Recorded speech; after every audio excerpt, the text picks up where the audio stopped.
where we want to start today on Purple Daily is there are a lot of questions that I came away with yesterday, or a lot of thoughts, a lot of different directions that we could go with the Minnesota Vikings 38-20 win over the Eagles.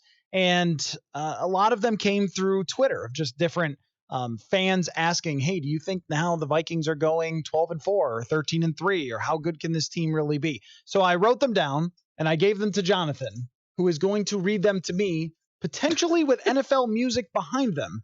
And we will answer those 5 questions to start. And then we've got Chad Graff from The Athletic, who right now is listening to Mike Zimmer talk at TCO Performance Center. So when that press conference is over, we're going to hear from Chad and get his recap of what Zimmer had to say. And then as we go through the week, we'll have Sage Rosenfels on Wednesday. He is off today.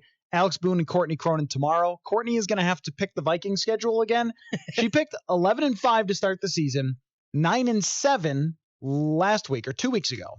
And now we're going to see if she goes back to 11-5 tomorrow. So she's going to pick the schedule, and maybe we'll make Alex do it too. All right, let's kick into it, though. A lot of questions from yesterday, and I want to try to answer all of them in this segment. And then Judd Zolgad will be in the second hour. All right, start us off, Jonathan. So you mentioned a big passing day for everybody involved yesterday for the Vikings. Did yesterday's output prove that Stefon Diggs was right, that the offense should focus on him and Thielen? 100% yes, it did. This was a team in 2017 that was largely driven in its success by Stefon Diggs and Adam Thielen, and finding ways to create big plays to those guys, explosive plays down the field, even though there were times where we said with Case Keenum, Case, what are you doing throwing that ball? So many times Thielen and Diggs just made plays. And yesterday was another great example of that, where the second touchdown catch from Stefon Diggs, maybe it's one of those had to be there to really see it, because on TV sometimes you just don't get the full play, the full angles and things like that, because it's a very odd TV angle and you really don't see things quite of what happened until you look at the coach's tape. But when Cousins threw that ball, I thought it was overthrown. And what Diggs had to do was speed up, go full speed as fast as he possibly could, and then reach his arms out to grab it at the very last second. Yeah. He couldn't have his arms out and let it float into his hands or something like that for an easy catch. He had to snatch it at the very last second. And looking just at other games around the league, so many times that ball goes right through the hands of the receiver because it's an incredibly hard catch. It's over the shoulder. Diggs brought it in anyway. Yeah. Because he has unbelievably good hands, aside from one really bad play yesterday where he got hit in the dome and it turned into an interception. But aside from that, he has fantastic hands. Him and Thielen can make unbelievable plays downfield. And if their focus is to get other teams to pay attention to Dalvin Cook, run play actions, throw it down the field, then they're going to have a lot more success on offense, I believe, than if they were trying to be a run-first offense, which Mike Zimmer contests that they never were. That he always wanted to be balanced, he said. And yesterday wasn't really balanced. It was mostly throwing, and that's the way that most of the great teams win in 2019. So if Stefon Diggs pressured them into launching the ball down the field more often, then good. And yes, he was right. He went about it the wrong way. You shouldn't skip practice.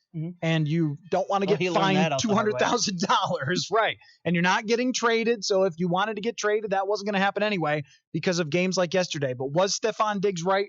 100% he was. Win with those two guys and not with your running back. Have your running back finish games for you. Have your running back burst a couple of big plays. Have him be a big part of the passing offense. But you're going to have to win with the pass. And every once in a while, that's going to mean interceptions. That's going to mean fumbles. It's going to mean mistakes. But you've just got a much better chance if you can put up 300 yards through the air than if you're running for 120. Next question. So I know that they succeeded in the pass, but it was against an Eagles pass defense that's given up the 4th most amount of yards, only behind the Buccaneers, Giants, and Cardinals pass defenses this year. So do we have to grade this win on a curve because that Eagles pass defense is so garbage right now? I'm going to go with yes and no. I will go with yes because, like you said, they're trash, and they have 2 backup cornerbacks who had no shot in this world at stopping, especially with the amount of one-on-one man-to-man coverage that they were playing. No chance in this world of stopping Thielen and Diggs. Most good corners don't, much less 2 jokers who seem to, they seem to be guys that should be trying out for the XFL at times. And I saw Les Bowen, who's a Philadelphia media guy, saying that the Mary Tyler Moore statue was wide open when those guys were trying to guard her in downtown yesterday. It's like they were that bad, and the defense was that bad, and it was the second straight week of wide open throws. At the same time, there were also great throws by Kirk Cousins. There were hard throws by Kirk Cousins. The touchdown to Stefon Diggs is a hard throw. 3rd and 13 to Adam Thielen on the first drive. The touchdown to Thielen. Those are big boy throws. Those are real starting NFL franchise quarterback type throws that I don't think anybody is stopping, whether it's Sidney Jones or someone who's actually good at football. So I'm going to say yes and no. I think the offensive plan was right, that you're not going to use that same plan and throw for 333 yards against a good defense, but can you be explosive at times? Yeah, we've seen open receivers against Chicago, open receivers against Green Bay. The biggest thing, though, that I think could carry over or needs to carry over is the pass protection was really good. And it has not been really good for most of the year until yesterday. And that was a good defensive line. There's no asterisk next to the Eagles' defensive line. They're good. And the Vikings did a great job of finding ways schematically and just with good individual performances of keeping them away from Kirk Cousins. He was only pressured 11 times on 31 dropbacks. If that happens, he is 4th in the league at quarterback rating with a clean pocket. So he's good when he can sit back there. And they're going to need a lot more of that if they're going to be a great offense. Perfect transition there to our third question. Kirk Cousins, 22 of 29 yesterday, 333 yards, 4 touchdowns, only 1 interception, though. I think that should be credited to Diggs' face mask. Yes, it definitely should. Was it his best win as the Vikings quarterback?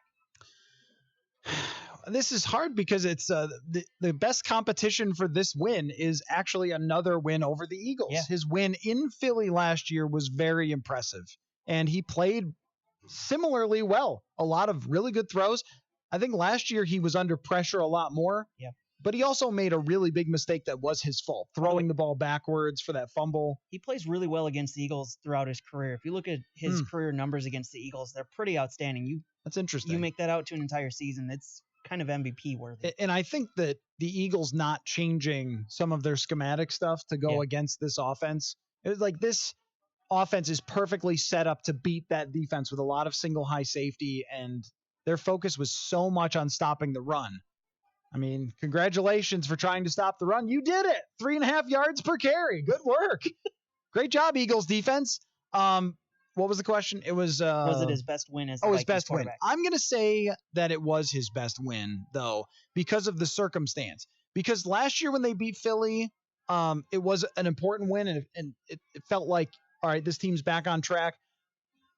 But the pressure has been ramped up even more after what happened with Diggs skipping a practice, to where I would say that this, in front of the home crowd, had the potential to have the home crowd booing Kirk Cousins by the end if he didn't play well. And if they lost to the Eagles, it would feel like, here we go again.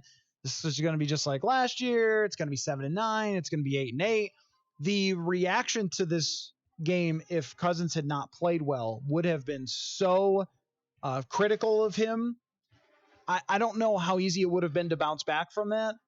So to be able to quiet everyone for the time being and to be able to calm down all of the tension in that building that existed just 2 weeks ago was super, super important. And by PFF grades, it was his second best game of his entire career.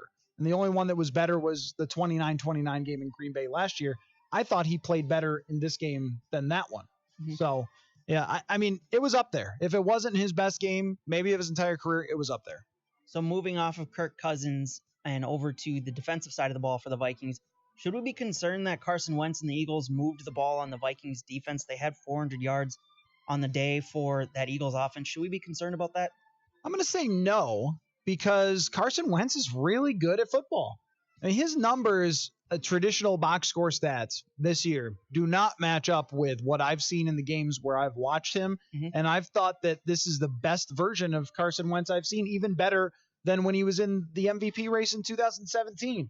Yesterday, he broke a tackle from Everson Griffin. He made that play at the end zone where he had to dodge in between pass rushers against the Vikings in their building on the road. And I thought he was let down by the referees a couple times. There was a pass interference, pretty clear one, I thought, on Trey Waynes where he grabbed I think it was Zach Ertz. He grabbed Zach Ertz's hand and didn't let him get it up to catch the ball. And that didn't get called. And Wentz was apoplectic and deserved to be on the replay. It was pretty clear that the receiver's hand was grabbed and he wasn't able to make a play. Doug Peterson made several of the worst calls in the entire world. One you texted me about that we have talked about, I don't know how many times. Stop running up the middle against the Vikings on 3rd and 1. It does not work. It was right away in the game. These teams are like, we know every detail of everything in the entire world, so don't ask us any questions. Well, did you know the detail that on 3rd and short, the Vikings are the best team in the NFL over the last 5 years? Why? Because Linval Joseph is there. And the guy is a monster, and they shut those down every single time. To hand it off, was it 4th and 1 that they handed off, or 3rd and 1? Like, what are you doing? Having a kicker throw the ball when you have an MVP caliber quarterback? What are you doing? Why would you have a kicker throw the football? Like, that's something. Okay, here's when I respect it. When the Lions were way out of the playoffs last year and it was like week 17, like, all right, let's have the kicker throw it. This guy will love it. Yeah, he's a great kicker. The rest of the team's trash. He's a great kicker. Let's have the kicker throw a touchdown. Good for you, buddy. Not in a road game against the Vikings, especially after you have just intercepted a ball. You're playing with house money. I am totally for going for it in that situation because any Madden player would appreciate if you're down 2 scores and you've got the ball at the end of the half. I mean, you are as aggressive as you could be because you're going to get the ball right back. We see Belichick do it all the time. That's right. Try to double up. Try to score and then come back. They could have tied the game. And instead, they have the kicker throw the ball. So I thought Wentz outperformed his team around him. Of course, Jason Peters going out did not help at all. Everson Griffin was on him all day. But surprisingly, Doug Peterson undid a lot of good things by his quarterback. All right, so final question here. It's now been 3 games at US Bank Stadium for the Vikings this season and 3 very easy wins for the team as they kind of shut out the opposing team. Are they going to go undefeated this season at home? Okay, so I was looking at this morning. I'm trying to find the loss. Okay. Because I think this is a dangerous statement. I think this is totally possible. And they lost last year, week 17, against the Bears at US Bank Stadium. So that does happen, and it could happen again. There's also prime time, which can be a problem at times, December 23rd against Green Bay. And I'm yet to figure out how good Detroit is. I'm not sure yet. We'll see this weekend. Tomorrow. Oh, yeah. Tonight. Yes. Do we know when this game is, you and I? Tonight. We'll figure it out. I get used to Sunday saying, oh, yeah, tomorrow, Monday night game. Anyway, tonight or whenever, find it on NFL Game Pass after it happens. Yes. But we'll have a much better sense for that. Packers and Detroit. That should be a good one tonight, this evening. Because right now, I'm not quite sure. They had what looked like a good win against the Chargers, and then the Chargers lost to a third-string quarterback at home, allegedly home, last night. Yeah. Did you see the videos of the Steelers fans? And then you play It's going to look like that against the Vikings, too. That's going to be a home game. Then you play their theme song as a joke? Yeah, weird. Let's go back to the original question, though. Washington, Washington celebrating their 1-point victory over Miami was something. That they almost gave up. Adrian Peterson was on NFL Network being interviewed by Deion Sanders, like, 100 yards, Adrian. Like, it's against the Dolphins. You won by 1. I would expect you to get 100 yards against the Dolphins. They're actively tanking. They benched Josh Rosen for Ryan Fitzpatrick. So, yeah, that's going to be a W, I think. Denver is the one that I would say be a little bit wary of because Vic Fangio is their head coach, and he's the one that really mind-bleeped Kirk Cousins last year in Week 17 when he was with the Bears. But I think they should still win that game at home against Denver. Then you got the 3 division games. I say they lose 1, but it's possible that they could. It is just an incredible place to play for the Vikings. Yeah. Part of it is the defense has so much talent, and that always is harder when you're going on the road to face a team with a lot of defensive talent. But there is something about that place that makes people do stupid things. Even Sean Payton, another genius. I mean, we could spend all day on this. The dumb decisions that have been made by opposing coaches and quarterbacks at US Bank Stadium when they never do it anywhere else. Right. Sean Payton made the same Linval Joseph mistake in that playoff game. A couple times, if I remember. It wasn't just once. Especially at the end. He had the chance to end the game entirely, and it's 3rd and 1, takes the ball out of the hands of Drew Brees and hands it off. He also had Willie Snead throw a pass that game. He had a wide receiver throw a pass. Why would you do that? Just stick to who you are. Yeah, that's right. Stick to having Drew Brees throw the football. There's something about that place that is intimidating. I think the noise is absolutely part of it.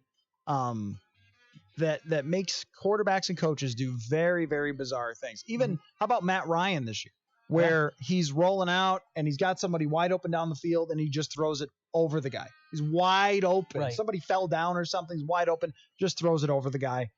Derek Carr starts hearing noises that aren't there or seeing pressure that isn't there. It just flings it right to Harrison Smith.